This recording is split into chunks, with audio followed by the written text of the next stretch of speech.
Oh, hey. Um, Welcome. Just thought I'd do chuck a little vid up on the up on the tube, so you can catch the latest. No real landmark occurrences, although progress. This wall here is pretty much ready for its repairs, and you can see the floors all like tidied up. Tidy. Over there, not so tidy. Here, tidy. Pro tip: an old snow shovel makes a great rubble scooper. Um, you just kind of scoop it and then tip it sideways, chuck the rubble in the bag.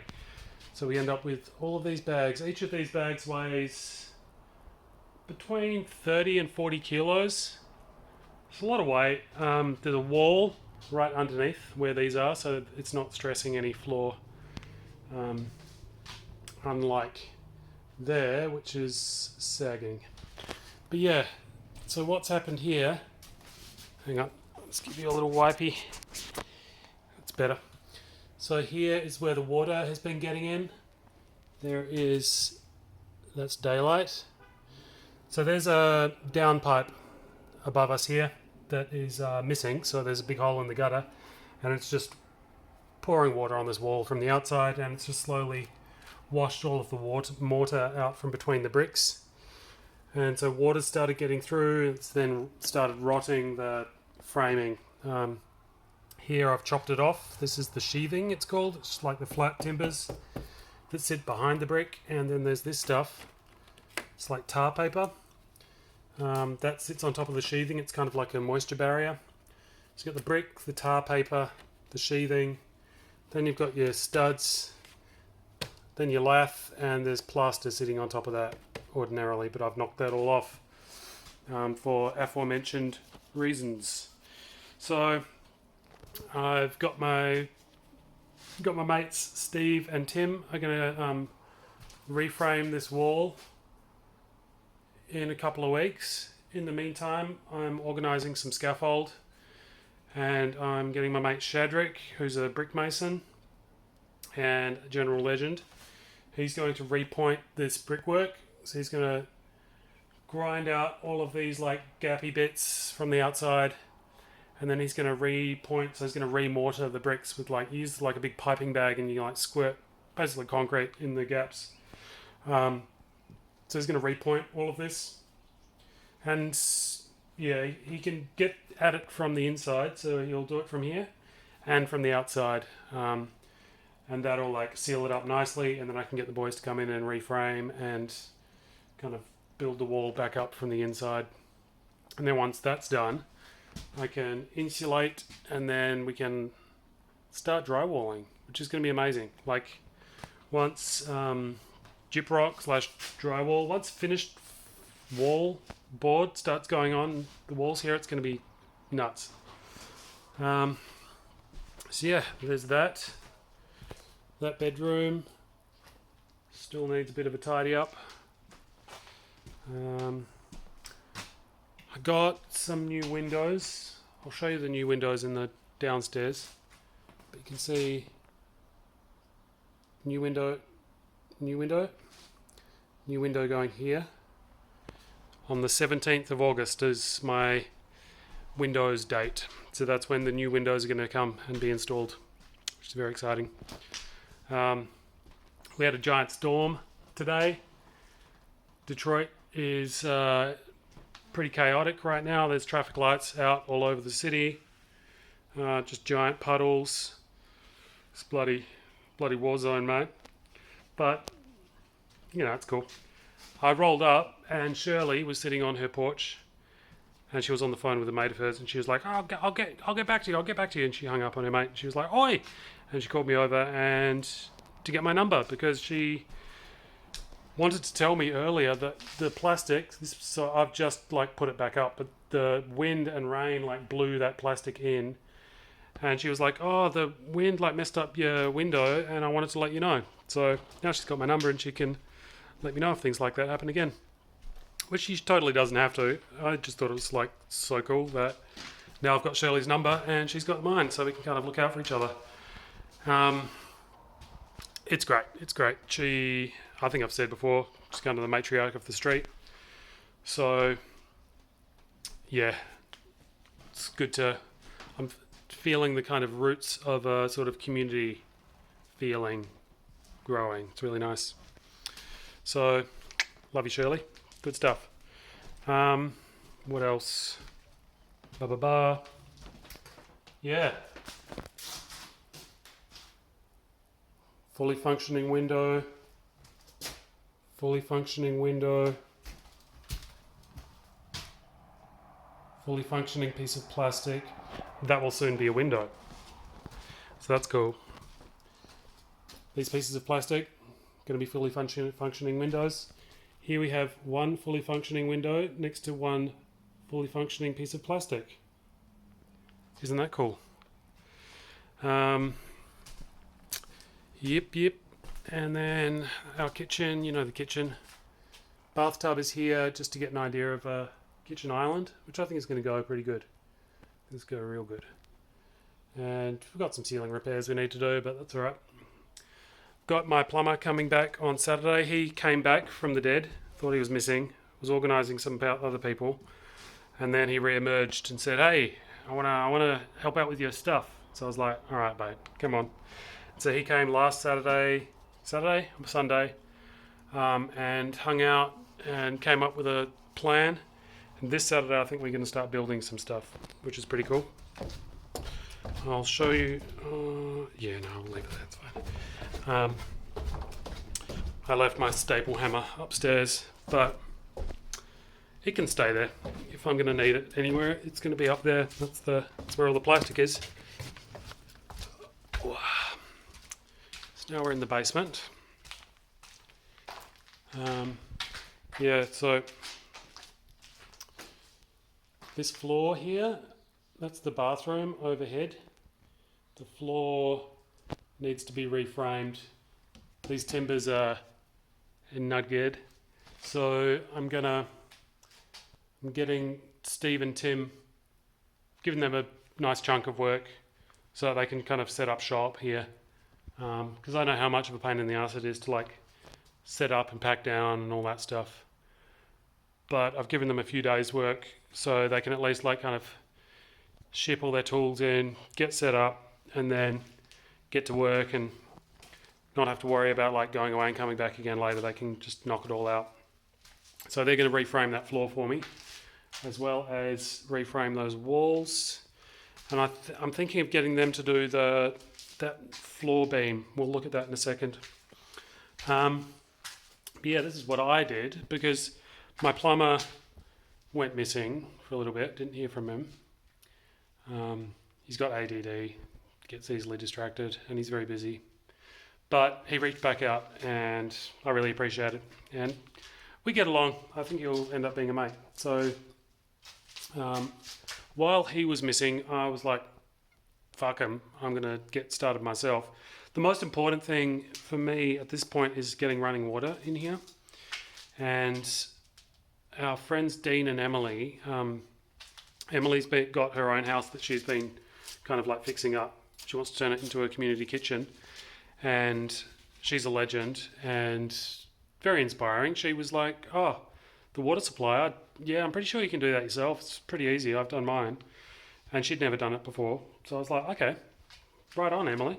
So she sent me this cool diagram and told me the plumbing place she went to. So I went there and the guy just gave me all of the stuff I needed. And I put together this rather lovely little arrangement. So what we have here is a coupling. Oh, you can't really see, but right down the bottom is a brass coupling that attaches, it's like a pressure fitting, and it slips onto the lead pipe and it like clamps itself onto it, making it like a super badass seal. Then it comes up, and then I've got a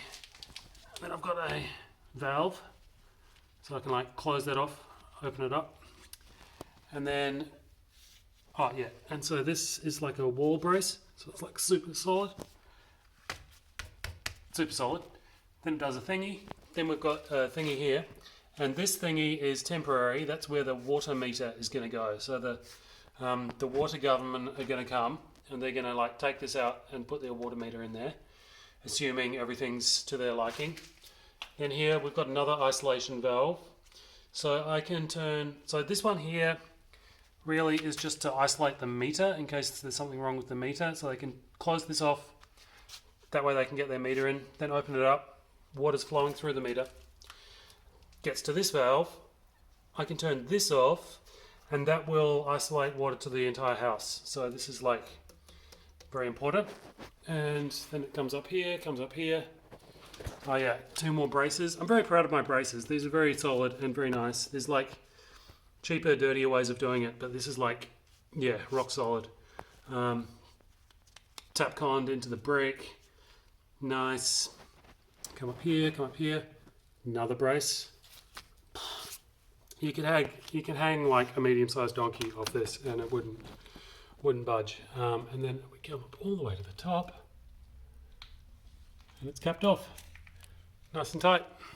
So that should be to the satisfaction of the water lords, and they send one of their guys in and he'll look at it and he'll go, oh yep, that's probably one of the best plumbing jobs I've ever seen in my life, he'll say. And I'll say, well, I did it myself, and he will not believe me. And then he'll install my water meter, and then he'll, I don't know, maybe we'll high five or something, and then I've got running water. At that point, I'm then gonna attach, like I'm gonna plumb PEX from the top of that, and then plumb it all through the house. But first stop will be to a tap somewhere down here, so that I can like pour water for mixing concrete, which is very important. So that's my first ever plumbing job on this house, and I'm pretty chuffed. Pretty chuffed. So now we're going to go into the ground floor unit, and it's okay. It'll be light again soon. Here we go. Stepping into the light. Here we go. So here we go. So here we are in the ground floor. So this here is the lovely big LVL, which is going to go up there, because that is sagging because there's a wall sitting right on top of it, and that is way under engineered. It would have been fine for probably the first like 50 years, but after a little while timber starts to dry out and get brittle, and once it's got one crack, it's just a cascade of cracks. I've shown you the cracks in that before. This guy though, poof, big bloody beefy LVL, that'll hold it up for another 100 years, easy. So yeah, I'll get Steve and Tim to put this up as well. I think since they'll be here, they'll be set up, and they're hardcore. They've done plenty of stuff like this. They'll be so much faster than I would. And I'm making good money at the moment, but I don't have a lot of time, so I might as well spend the money that I'm making paying people who are faster and better than I am. It's win-win, you know. Last time there was only this window, and that was very exciting. But now I've got a second window, so double the light in this room. And I don't know, you know, it obviously looks terrible, but it's just going to be such a glorious space. Like this lovely bay window at the end, kind of like just the room kind of like pulsing out into the world a little bit. It's hot. So yeah, really excited about this ground floor unit. Just this building in general, it was a great decision so far. We'll see. So here is downstairs. This is like, we were just upstairs where we were in the living room where I showed you the wall that was all messed up. It's directly above here. So it's a problem all the way down to the ground. There's daylight through these bricks. Big daylight problem. I've already got a window. Don't need another one.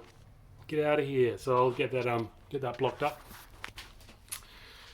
Yeah, that is about it. I tell you what, when these boards go away and the new windows go there, and then the new windows go there, this ground floor unit might be nicer than upstairs. I'm not sure. Like, the rooms don't flow together as nicely as they do upstairs, but also I don't mind the separation a little bit. It would be nice to not have to walk up a whole bunch of stairs to get to your house, but at the same time, it's going to feel so much more private and secure upstairs. I'm really liking the idea of running downstairs here as a guest house slash artist studios. I like the idea of it still being kind of mine, but other people taking ownership of portions of it for periods of time, if you know what I mean. I don't know, getting a permanent tenant in here to like live for years and a family or something, I'm not sure. There's a lot more financial security in that perhaps, but it's not what I'm envisioning for this place at this point in time. But that might change. You never know. So here's that bathroom floor from above. Very dangerous. Do not go in there. I'm not good with that sort of thing. Balancing on things over spaces. I've been in there, but it's very like tense. I just kind of grip up and... Oh yeah, new window. Ooh, probably shown it to you before. I think I've mentioned this pile of lath in the past, but it was dark, so now we can see it. Isn't that nice? This is the stuff that sits on the wall here, like this, and the plaster kind of gloops in between these gaps, these little gaps. Not these big ones, that's where it's been smashed. Little gaps. It gloops through and grips, and that's what holds plaster onto the wall. Is the keys. Plaster's lovely. Oh man, I mean, it would just be a massive overinvestment in this house to like re-plaster the walls. Plastering these days is just, well, it's not insanely expensive. It's a lot more expensive than putting up drywall. Let's put it that way. And if I was flipping this house, it would just be the dumbest thing ever to do that. It would be a massive overinvestment, and I probably wouldn't get anywhere near my money back. If I was going to live here for the rest of my life, then I would probably do it. It would be worthwhile. But neither of those things is the case, I don't think. So it's going to be a combination of repairing the plaster that's existing, like this here. This can be floated. So I'm just going to refloat walls that are in this kind of shape with new plaster. These walls are pretty solid. That there. I don't think it's a bullet hole. I think it's just a nail, but it could well be a bullet. There were a number of bullet holes in this ceiling, I believe I mentioned to you all previously. So yeah, that's about it. Let's see if I can not injure myself while I'm walking down these stairs. I'm getting pretty good at this. A couple of shout outs. Shout out to the coronavirus. You're a wily little bugger, aren't you? Seriously, like, hats off to you. You're doing real good. You're certainly making a mockery of places that need to be made a mockery of. It's just sad that you've been politicised the way you have, but yeah, honestly, America just never stood a chance. The level to which a lot of the people here have had their faith in, there's just such a number of things. Like, public institutions have been kind of propagandized against in the interests of basically dissolving the commons into wealth for private interests. And that has taken hold so firmly in the minds of people here that their faith in government and public institutions is very, very low. And for good reason, in a twisted kind of way. I mean, government institutions, they don't just get gotten rid of overnight. That's not how it works. What happens is they just get slowly undermined. Their budgets get shrunk a little bit each year. They have to make cuts. They become a little bit less effective. They become frustrating for people. And that's all by design. And then all of a sudden, what was once a robust public institution that looked out for people, like the EPA or now the post office is under threat, just gets slowly whittled away. And then the powers that be, usually right-wing oligarchs, can point to it and say, look, see how dysfunctional it is. We should really privatize it because we need to let the super efficient market take over. That's the only solution, and this is just further proof. And then they swoop in, and then they make further billions and drive more people into poverty with overinflated services. I should make another video. I should start another channel about my musings about economics and government and psychology and stuff, because it's, I've been getting into it a lot and it's really interesting. And these times, oh my God, there's just so much going on. It's bananas. Anyway, I'll leave that there. Shout out to coronavirus. Shout out to my mate Nick. Thanks for watching. My family, my lovely mother. Happy birthday for June 25th. Yeah. Love you, Mum. Peter, you're a champ. David, hope you're good. Get in touch sometime, if you want. Gabby and Liam, love you guys. And Dad and Selena, you are lovely, and I enjoy our chats. Oh, look, I get a bit fighty, not fighty, debatey with my dad about matters of dogma and Christianity and stuff. And he's a good sport, and I don't think he takes it too personally. And I find it really valuable exercise to kind of get my own thinking straight about these things, because I'm certainly not just a cold, hard, I don't know what the term might be. I'm certainly not an atheist. I'm not there definitely is no God, and whatever God might be. There's certainly threads and something kind of cosmically beautiful operating. Call that God, I guess. I think it's silly to restrain something that is just so cosmically awesome and not understandable by us in this flesh tube that we kind of inhabit, to dogmatize and contain it in such primitive concepts as are laid out in any text. You know what I mean? So that's my position. I do believe in God to such an extent that I actually revere and give it so much respect that I won't patronize or pretend to know. You know what I mean? And I don't think there's much to be gained by doing so. Yeah. Oh, got deep. Thanks, Dad. What else? Nick, Kelly. Hello, Kelly. Nick and Kelly, great mates. Josh and Em, love you guys. Other M, also lovely.